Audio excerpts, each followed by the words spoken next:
One विभाग सोलापूर सादर करत आहे यशोगाथा तरंगफळ. सोलापूर जिल्ह्यामध्ये एकूण भूभागाच्या 1.74% म्हणजे फक्त 26,217 हेक्टर वनक्षेत्र आहे.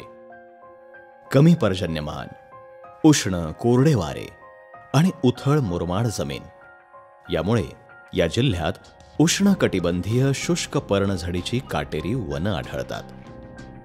जिल्ह्यामध्ये 11 तालुके असून प्रादेशिक वन विभागाची 6 परिक्षेत्र आहेत. त्यापैकी माळशिरस हे एक परिक्षेत्र. माळशिरस तालुक्याचं भौगोलिक क्षेत्र 1,07,801 हेक्टर असून तालुक्याच्या 6% म्हणजेच 8,156 हेक्टर वनक्षेत्र 34 गावात विखुरलेलं आहे. माळशिरस तालुक्यातील तरंगफळ हे एक छोटंसं गाव. तरंगफळ या गावी काही वर्षांपूर्वी पाण्याची टंचाई होती, परंतु वन विभागाचे प्रयत्न आणि गावकऱ्यांचा विविध शासकीय कामातील सहभाग यामुळे तरंगफळ हे गाव पाणी टंचाईतून मुक्त झालं. गावातील पाणवठे पाण्यानं भरले. इतकंच काय, गेली अनेक वर्ष कोरडा असणारा ओढा आज पाण्यानं वाहू लागला. अथक प्रयत्न आणि चिकाटी यातून काय चमत्कार घडू शकतो हे या गावानं दाखवून दिलं आहे. कारण पडणारा पाऊस जर तुम्हाला जर जागेवर मुरवायचा असेल तर सर्व याच्यामध्ये पाणलोट आपलं अगोदर विकसित केलं पाहिजे. हे धोरण ठेवून 2012 त्या ठिकाणी आपण वनीकरण केलं. हे वनीकरण केल्यानंतर त्या लोकांनाही थोडं त्या वनीकरणाचं महत्त्व समजू लागलं. पण याच्यामध्ये गावात सुद्धा प्रत्येक लोकांमध्ये सुद्धा या पाणलोटाचं महत्त्व कळावं. मग त्या दृष्टीने गावामध्ये बैठका घेऊन पाणलोट क्षेत्र विकास करण्यासाठी जे बाबा तिथे जे पडीक क्षेत्र आहे किंवा वनक्षेत्र आहे, मग त्या ठिकाणी जे आम्ही उपक्रम त्या ठिकाणी राबवले 2012 पासून ते 2014 तर 2014 त्या गावाला संत तुकाराम वनग्रामचं जिल्हास्तरीय प्रथम पारितोषिक त्या ठिकाणी मिळालं. तरंगफळ गावाचं एकूण भौगोलिक क्षेत्र 975 हेक्टर असून गावामध्ये राखीव वनाचं क्षेत्र 521.34 हेक्टर म्हणजेच 53% इतकं आहे. या परिसरात अनेक औषधी आणि स्थानिक प्रजाती आढळून येतात. यामध्ये गोखरू, कोरफड, खैर, कडुलिंब, बाभूळ, उन्हाळी, दगडीपाला, आघाडा, भुईरिंगणी या वनस्पतींचा समावेश होतो. वन खात्यामार्फत गावामध्ये जमिनीत पाणी जिरवण्यासाठी मृद संधारणाची कामं सुरू करण्यात आली. जलशोषक चर खोदायचं काम केलं. तसंच वाहत्या पाण्याचा वेग कमी करण्यासाठी दगडी बांध आणि लूज बोल्डर स्ट्रक्चर उभारले. पाणी साठवणुकीसाठी गावाच्या क्षेत्रात माती नाला बांध करण्यात आले आहेत. त्यामुळे पावसाचं पाणी अडल्यामुळं जमिनीत पाणी मुरण्याचं आणि खोलवर झिरपण्याचं प्रमाणही वाढतंय. 20 हेक्टर क्षेत्रावर केलेल्या खोल समतल चरामुळे 25 लाख लिटर्स पाणी जिरलं गेलं. साधारण ह्या 5 वर्षापर्यंत 3-4 महिन्यासाठी गावाला टँकर लागायचा. टँकरची आवश्यकता होती. परंतु ह्या 3-4 वर्षात पूर्ण बंधारे बांधले, त्यानंतर नाला सरळीकरण हे जी कामं घेतली त्यातून वेळोवेळी परिणाम जाणवायला लागला. आणि ह्या वर्षी गेल्या वर्षीपासून वन विभागाने वन क्षेत्रात डिप्सी सिटी आणि इतर कंपार्टमेंट बिल्डिंग हे जी कामं घेऊन त्याचा ह्या वर्षी पूर्णपणे पाण्याचा रिझल्ट आम्हाला या ठिकाणी मिळालेला आहे.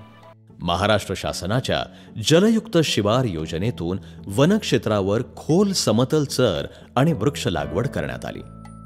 या कामांमुळे आज तरंगफळ वनक्षेत्राचं रूप पालटलं आहे. परिस्थिती बेकार होती. आम्हाला पाण्याला लांब लांब आम्ही फिरवत होतो ना. पाणीच नव्हतं आम्हाला पियासाठी. लेकरं बाळा घेऊन उन्हात तारात अशा पाय भाजत ह्याच्यात पळत होतो आम्ही सगळ्या रानाने. बांध बंधारे पडले आहेत म्हणून साठवणी झालेली आहे पाण्याची आम्हाला, नाहीतर अगोदर पाणीच नव्हतं ना. वन खात्यामार्फत गेल्या 5 वर्षात एकूण 113 हेक्टर क्षेत्र लागवडीखाली घेण्यात आलं आणि त्यातून 1 लाख रोपं लावण्यात आली. त्यामध्ये खैर, बाभूळ, लिंब, चिंच, बोर, सीताफळ, आवळा इत्यादी रोपं समाविष्ट आहेत. त्यापैकी 85% रोपं जिवंत आहेत. खोल समतल चराचं 20 हेक्टरचं काम झालं असून याद्वारे 4000 घनमीटर पाणी अडलं गेलं आणि त्यापैकी 28 लाख लिटर पाणी जमिनीत जिरलं आहे. इथंची जमीन सगळी मुरमाड आहे. या मुरमाड जमिनीमध्ये हे पाणी मुरतं, ग्रॅव्हिटेशनल फोर्सनी उताराकडे वाहतं. उताराकडे वाहत असताना त्या रस्त्यामध्ये असलेले जेवढे काही वनस्पती आहेत, झाडं आहेत, गवतं आहेत, हे सगळे त्या पाण्याचा उपयोग करून घेतात आणि आपली वाढ करतात आणि हवेतला कार्बन डायऑक्साईडसुद्धा ते तेवढा शोषून घेतात. म्हणजे एकदा का आपण त्या जमिनीमध्ये पाणी मुरवलं, पाणी जिरवलं, म्हणजे हवेतला कार्बन डायऑक्साईडसुद्धा तेवढा म्हणजे आपल्या या वनस्पतींच्याकडून शोषला जातो. हा सुद्धा एक आपल्याला अप्रत्यक्षरित्या दिसणारा फायदा आहे.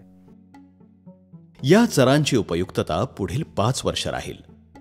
2015-2016 या वर्षात 30 हेक्टर क्षेत्रावरती खोल समतल चर करून 5000 घनमीटर पाणी अडवण्यात येणार आहे.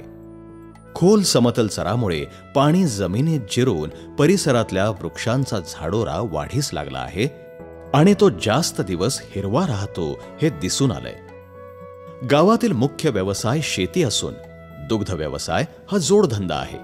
म्हणूनच गावातील चारा टंचाईवरती मात करण्यासाठी संयुक्त वन व्यवस्थापन समितीच्या सहभागानं रोपवनात सन 2014 मध्ये प्रायोगिक तत्वावरती मार्वेल, धामण, सिग्नल, गिनी या गवतांची प्रत्येकी 500 रोपं याप्रमाणे 2000 रोपांची लागवड करण्यात आलेली आहे.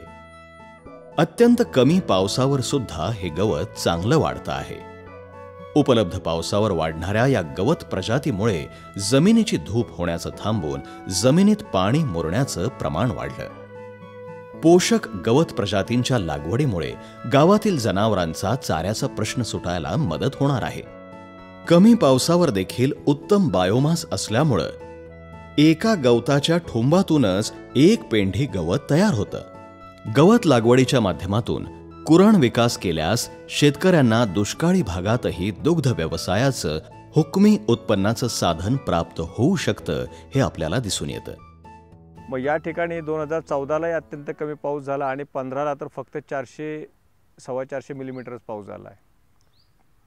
तर या एवढ्याच्या या कमी पावसामध्ये सुद्धा हे गवत चांगलं वाढलेलं आहे.